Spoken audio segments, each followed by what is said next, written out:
Good morning बच्चों। कैसे हैं आप लोग। उम्मीद करता हूँ सभी छात्र बहुत अच्छे होंगे और अपनी पढ़ाई बेहतर तरीके से कर रहे होंगे। बच्चों, बोर्ड परीक्षा का समय जो है बहुत कम है आपके पास। तो जैसे परीक्षा नज़दीक आती जा रही है, बच्चों की धड़कनें तेज़ होती जा रही होंगी, है ना। ऐसा ही होता है, लेकिन आप चिंता ना करें। बाकी हम आपके लिए पूरी मेहनत ज़ोर शोर से लगे हुए हैं कि आपको जो है रिवीजन का समय भी मिल जाए।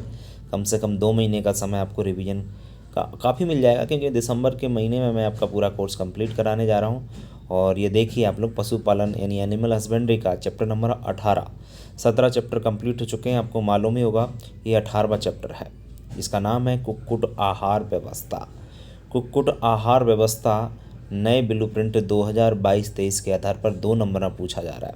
ऐसा पहली बार हो रहा है बच्चों, ये 2 नंबर में चैप्टर पूछा जा रहा है और 2 ही ओटी इस चैप्टर से पूछे जा रहे हैं। इससे पहले इस चैप्टर से बच्चों जो है ना 4 नंबर और 5 नंबर में प्रश्न पूछे जाते थे, लेकिन 2022-23 में जो नया ब्लूप्रिंट बना उसके आधार पर इसमें कितने ओटी, सिर्फ 2 ओटी पूछे जा रहे हैं। तो चैप्टर ज़्यादा बड़ा नहीं है ना। अगर क्वेश्चन पूछते तो काफ़ी बड़ा चैप्टर बनता है और काफ़ी इंटरेस्टिंग चैप्टर रहता था, लेकिन अब की बार क्या हुआ कि ओटी दे दी हैं, तो ओटी हम लोग लेकर हाज़िर हैं, है ना। तो पहली बार ऐसा हो रहा है, इसलिए आप लोग पढ़ें, इसको अच्छी प्रकार से समझें चैप्टर को। बहुत अच्छे ओटी हैं इसमें और ज़्यादा टफ नहीं है, इजी है, नो प्रॉब्लम, कोई दिक्कत नहीं आएगा। बस मैं जितना समझाऊँ आपको उतना आप लोग समझते चलें और वीडियो को अंत तक देखें, जिससे आपको समझ में आ सके कि किस प्रकार के प्रश्न आपके एग्जाम में बन सकते हैं। ठीक है ना। और बच्चों, मैं एक बात और कहना चाहता हूँ, बड़े टाइम टेबल से पढ़ें। आप लोग सिस्टमेटिक पढ़ रहे होंगे, ऐसी मैं उम्मीद करता हूँ, क्योंकि सिस्टमेटिक यदि आप लोग नहीं पढ़ेंगे ना तो कहीं ना कहीं अपना नुकसान कर बैठेंगे। इसलिए मैं कहना चाहता हूँ सिस्टमेटिक पढ़िएगा, मेहनत करिएगा, जी तोड़ मेहनत करिएगा, कहीं कोई कमी नहीं छूटना चाहिए। जो अपने सपने हैं उनको साकार करने के लिए आप मेहनत दिन रात करिएगा, ठीक है ना। सिस्टम से पढ़ेगा। सिस्टमेटिक का मतलब ये है, एक टाइम टेबल आपने निश्चित कर लिया होगा। इसमें आपको कई बार बताता ही रहता हूँ कि टाइम टेबल से ही पढ़ें आप लोग। यदि आप टाइम टेबल से नहीं पढ़ते हैं तो कहीं ना कहीं नुकसान आपका हो सकता है, ठीक है ना। और हिंदी, इंग्लिश या संस्कृत जो भी आपने ले रखा है उस पर अच्छी प्रकार से फोकस करते रहें, क्योंकि एग्रीकल्चर में आपको टेंशन लेने की आवश्यकता नहीं है जब तक हम आपके साथ हैं, है ना। तो हिंदी इंग्लिश का हमें वैसे कल मैंने जो ग्रुप है उसमें जो डिफरेंस पूछे जाते हैं हिंदी में, डिफरेंस भी डालें। आपकी जो प्रश्न बैंक आई हैं वो भी मैंने आपको सेंड कर दिए हैं ग्रुप में। तो यदि आप लोग हमारे एग्रीकल्चर का जो ग्रुप है एग्रोटेक स्टडी, उसमें व्हाट्सअप ग्रुप जो है उसमें यदि जुड़ना चाहते हैं तो डिस्क्रिप्शन में लिंक दे रखी होती है, उस लिंक से आप जो है ना हमारे व्हाट्सअप ग्रुप से जुड़ सकते हैं, ठीक है। और बाकी वहाँ पर बहुत अच्छी अच्छी चीज़ें आपको मिलती रहती हैं, है ना। तो वहाँ जुड़ा रहना आपको अति आवश्यक भी है। आगे हम जैसे अब ये 12th कोर्स ख़त्म हो जाए उसके बाद हम पीएटी पर भी फोकस करेंगे, है ना। तो आपको वहाँ से काफ़ी फ़ायदा मिलेगा। जो बच्चे पीएटी की तैयारी करना चाहते हैं तो उनको भी हम बहुत सारा फ़ायदा देने वाले हैं ग्रुप में। इसलिए आप लोग जो है ना हमसे अच्छी प्रकार से बस जुड़े रहें और चीज़ों को समझते चलें। कहीं किसी को समस्या आए तो बाकायदा वो पूछ सकते हैं, नो प्रॉब्लम, ठीक है। चलिए, तो ज़्यादा समय आपका ख़राब नहीं करेंगे। कुक्कुट आहार व्यवस्था चैप्टर नंबर 18 है। 2 नंबर के ओटी हैं 2, तो जितने भी ओटी हैं आप लोग अच्छी प्रकार से उनको समझ लीजिएगा और चलते हैं हम लोग आगे, ठीक है। बाकी अगर किसी ने 17 चैप्टर इसके नहीं पढ़े हों, जैसे क्रॉप प्रोडक्शन में आपके 12 चैप्टर हो गए हैं वो नहीं पढ़े हों, एलिमेंट ऑफ साइंस में भी 17 चैप्टर हो गए हैं वह नहीं पढ़े हों, तो प्ले लिस्ट में जा करके वो अपने बाकी चैप्टर को कंप्लीट कर सकते हैं नए ब्लूप्रिंट 2022-23 के आधार पर, ठीक है। चलिए बच्चों, शुरू कर लेते हैं। सबसे पहले बच्चों हम लोग बात करेंगे मुर्गी आहार में प्रोटीन 15 से 20% होती है। सही बात है बच्चों, क्योंकि मुर्गियां जो होती हैं आपको मालूम होगा अच्छी प्रकार से, मुर्गियों के लिए क्या चाहिए, मुर्गियों के लिए, क्योंकि मुर्गियों का उपयोग हम लोग मांस के लिए, अंडा उत्पादन के लिए करते हैं, है ना। मांस में भी प्रोटीन अच्छी प्रकार से पाया जाता है और अंडों में भी पाया जाता है 10 से 12%। तो आहार में भी प्रोटीन आपको अच्छी प्रकार से देना पड़ेगा, है ना। तो जो आहार देते हैं उसमें कितना % प्रोटीन होता है, 15 से 20%।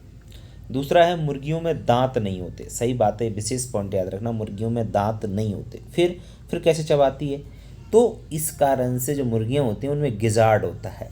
गिजार्ड द्वारा भोजन पीसने का कार्य किया जाता है। गिजार्ड पेट में रहता है जनरली, कहाँ रहता है, पेट में पाया जाता है गिजार्ड। जैसे ही मुर्गियाँ कुछ भी खाती हैं तो उसको क्या करती हैं, लीलती हैं, चबाती नहीं है, उसको लीलती हैं। अंदर जैसे गिजार्ड रहता है तो गिजार्ड में इस प्रकार से बिली रहती हैं, इस प्रकार से मैं आपको बता रहा हूँ, इधर की साइड भी और इधर की साइड भी, ऐसे, ठीक है ना। इस गिजार्ड में जैसे ही भोजन प्रवेश करेगा तो उसको ये पीसने का काम करती हैं। समझ में आ रहा है कि नहीं आ रहा है, ठीक है ना, बिली के द्वारा वो पिस जाता है।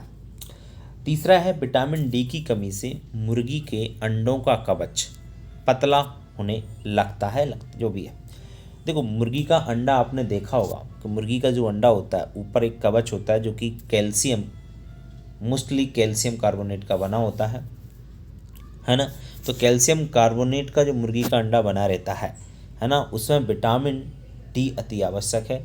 यदि इसको सेल भी हम लोग कहते हैं कि सेल जो होता है ना वो पतला होने लगता है, ठीक है ना, ये सेल हम लोग कह सकते हैं, ये सेल जो होता है पतला होने लगता है, ठीक है। और कैल्शियम जरूरी है वैसे कवच के लिए, देगा ध्यान दिया, कवच तो जानते हैं ना आप लोग, ऊपर वाइट जो होता रहता है। चौथा है मुर्गियों के आहार में कंकड़ पीसकर शामिल किए जाते हैं, इसको ग्रिट भी हम लोग कहते हैं, ध्यान रखें, कंकड़ को हम ग्रिट भी कह सकते हैं। पतले पतले पत्थर कंकड़ जो है दिए जाते हैं क्योंकि कैल्शियम के मुख्य स्रोत होते हैं वो कंकड़ जो होते हैं, इसलिए, और कवच बना होता है इसलिए, तो मुर्गियों को जो कंकड़ पीस कर भी उसके भोजन में शामिल किए जाते हैं।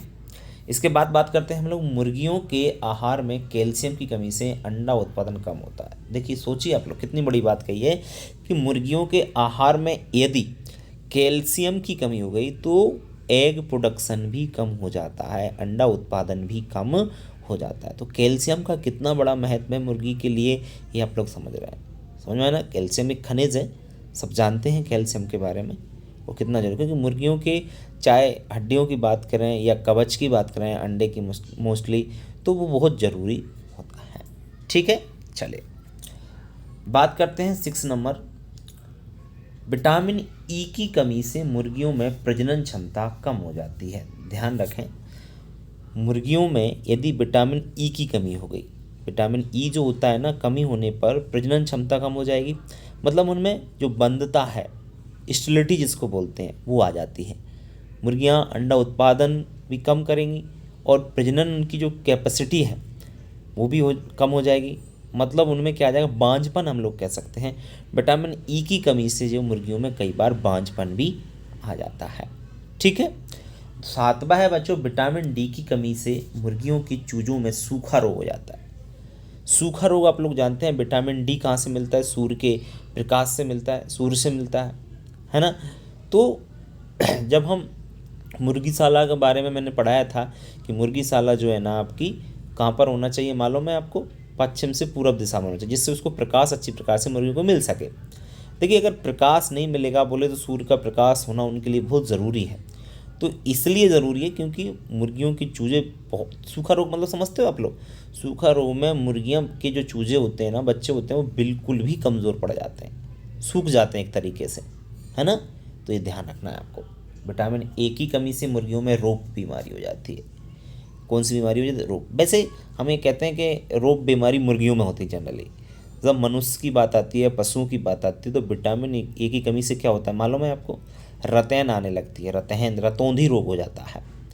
इसकी कमी से कहता है आँखों में थोड़ा सा कम दिखाई देने लगता है। मुर्गियों में आप याद रखें रोग बीमारी हो जाती है, हो सकता है मुर्गियों में उस बीमारी को रोग बोलते हो, लेकिन आप लोग रोग बीमारी के नाम से उसको याद रखेंगे। 9वां है, 100 मुर्गियों के बच्चों के लिए 20 लीटर पानी की आवश्यकता होती है। 100 मुर्गी के बच्चों के लिए कितना लीटर पानी चाहिए, 20 लीटर पानी चाहिए। 10वां पॉइंट है बच्चों, अंडा देने वाली मुर्गी को प्रतिदिन 120 से 180 ग्राम आहार की आवश्यकता होती है। अंडा जो मुर्गी देती है उसके लिए जो आहार चाहिए बच्चों को कितना चाहिए, 120 से 180 ग्राम चाहिए उसको आहार, ठीक है। इसके बाद बात करें 11वां पॉइंट की, मुर्गी आहार में मछली का जो चूरा दिया जाता है वो प्रोटीन तत्व को प्रदान करने के लिए दिया जाता है, प्रदान करता है। मछली को आपको पता है, मछली का मुर्गियों के लिए मछली का चूरा समझते हैं, मछली जो पाली जाती हैं फिर उनको सुखाया जाता है, देन उनका आटा टाइप में चूरा बनाया जाता है और फिर उनको जो मुर्गियों के लिए भोजन के रूप में दिया जाता है। और वो देते क्यों हैं, प्रोटीन की पूर्ति करता है वो, क्या करता है मुर्गियों में प्रोटीन की पूर्ति करता है, इसलिए उनको मछली का चूरा दिया जाता है। 12वां पॉइंट है बच्चों, मछली चूर्ण में लगभग 45 से 55% प्रोटीन होता है। सोचिए आप लोग, जो मछली का चूरा दिया जाता है मुर्गियों को, उसमें 45 से 55% तक प्रोटीन पाया जाता ही है। 13वां है राइबोफ्लाविन की कमी से मुर्गियों में अंगघात बीमारी। देखो विटामिन बी जो है ना, उसकी कमी से कह रहे हैं, राइबोफ्लाविन उसका रासायनिक नाम है, तो उसकी कमी से मुर्गियों में कौन सी बीमारी हो जाती है? अंगघात बीमारी हो जाती है। ठीक है। 14वां पॉइंट है मुर्गी आहार में ग्रिट, मैं बोल रहा था कंकड़ पिसे होते हैं या ग्रिट भी बोलते हैं उसको, तो वह कैल्शियम खनिज प्रदान करते हैं। किस लिए दिए जाते हैं? कैल्शियम की पूर्ति करने के लिए मुर्गियों को कंकड़ पीसकर या ग्रिट पीसकर पी दिया जाता है। आप कहोगे सर ग्रिट क्या होता है? तो वो छोटे छोटे कंकड़ों को ही ग्रिट जनरली बोलते हैं, एक आता है ग्रिट जनरली। मुर्गियों में विटामिन सी की कमी से होने से चर्म रोग हो जाते हैं। कौन से रोग? चर्म, त्वचा पर फफोले पड़ जाना, त्वचा पर जो है ना खाज खुजली हो जाना, तो इस प्रकार के रोग विटामिन सी की कमी से मुर्गियों में हो जाते हैं। 16वां है विटामिन के की कमी से। विटामिन के की कमी से रक्त का थक्का नहीं बनता। सही बात है। विटामिन के क्या करता है? यदि है विटामिन के, उसकी कमी नहीं है तो ब्लड जैसे ही निकलेगा, चोट लगेगी तो ब्लड रुक जाता है। और विटामिन के की कमी हो जाए मुर्गियों में या इंसानों में या पशुओं में, किसी की बात करो, तो खून रुकता ही नहीं है। 17वां है कैल्शियम एवं फास्फोरस मुर्गियों की हड्डियों को मजबूत करते हैं। सही बात है। कैल्शियम, फास्फोरस इस प्रकार के जो तत्व हैं, खनिज हैं, जो कि मुर्गियों की हड्डियों को क्या करते हैं? मजबूत करने का काम करते हैं। ठीक है। तो बच्चों ये थे आपके ऑब्जेक्ट टाइप क्वेश्चन 17 मैंने आपको कराए हैं। 2 प्रश्न आने हैं, इतना आप लोग कर लिया है तो आपका काम हो जाएगा। ठीक है। तो वीडियो कैसा लगा कमेंट बॉक्स में लिख कर ज़रूर बताएं। वीडियो यदि अच्छा लगा तो वीडियो को लाइक करें और अपने दोस्तों को शेयर करना बिल्कुल ना भूलें। ठीक है। मिलते हैं नेक्स्ट वीडियो में, तब तक के लिए बच्चों नमस्कार।